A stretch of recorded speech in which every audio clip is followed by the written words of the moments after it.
తెలంగాణ ముఖ్యమంత్రితో తెలుగు సినీ ప్రముఖుల చర్చలు. రేవంత్ రెడ్డి తెలంగాణ ముఖ్యమంత్రిగా పదవీ బాధ్యతలు చేపట్టినప్పటి నుంచి తెలుగు సినిమా రంగం సరిగా ప్రతిస్పందించలేదనే విమర్శలున్నాయి. ముఖ్యమంత్రి అయిన కొత్తలో చిరంజీవి ఏర్పాటు చేసిన ఓ పార్టీకి రేవంత్ రెడ్డి హాజరయ్యారు. ఆ తర్వాత గౌరవపూర్వకంగా తెలుగు సినీ పరిశ్రమ నుంచి ఏ ప్రతినిధి బృందం ముఖ్యమంత్రిని కలవలేదు. అటు ఆంధ్రప్రదేశ్ ముఖ్యమంత్రిని కలవడానికి కొందరు సినీ పెద్దలు ప్రయత్నించారు. ఇంతవరకు అలాంటి సమావేశం జరగలేదు. తెలంగాణ ముఖ్యమంత్రి రేవంత్ రెడ్డి డ్రగ్స్ కి వ్యతిరేకంగా తన ప్రభుత్వం చేస్తున్న పోరాటానికి మద్దతుగా ప్రతి సినిమా రిలీజ్ ముందు సినిమాలోని హీరో నుంచి ప్రచార ప్రకటన కోరారు. ఇండియన్ 2 రిలీజ్ అప్పుడు హీరో సిద్ధార్థ తను విడిగా అలాంటి ప్రకటనలు ఇవ్వాల్సిన అవసరం లేదని, నటీనటులకు చాలా సామాజిక బాధ్యత ఉందని అంటూ ఏదేదో మాట్లాడారు. వెంటనే ఆ సినిమా టికెట్ల రేట్లను పెంచవద్దని ప్రభుత్వం అనడంతో సిద్ధార్థ తగ్గి వీడియో చేశారు. అప్పుడే సినిమా పరిశ్రమ పట్ల తనెంత ఖచ్చితంగా వ్యవహరిస్తామనేది ప్రభుత్వం చెప్పింది.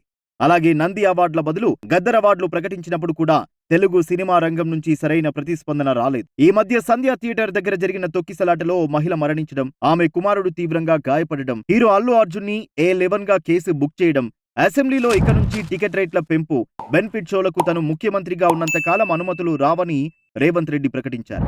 ఈ నేపథ్యంలో తెలుగు సినిమా రంగానికి చెందిన కొందరు ప్రముఖులు సీఎం రేవంత్ రెడ్డితో సమావేశమయ్యారు. అయితే సినిమా పరిశ్రమ ఆశించినట్లు జరగలేదనే చెప్పాలి. తను అసెంబ్లీలో ప్రకటించినట్లుగానే బెనిఫిట్ షోలు ఉండవని ముఖ్యమంత్రి స్పష్టం చేశారు.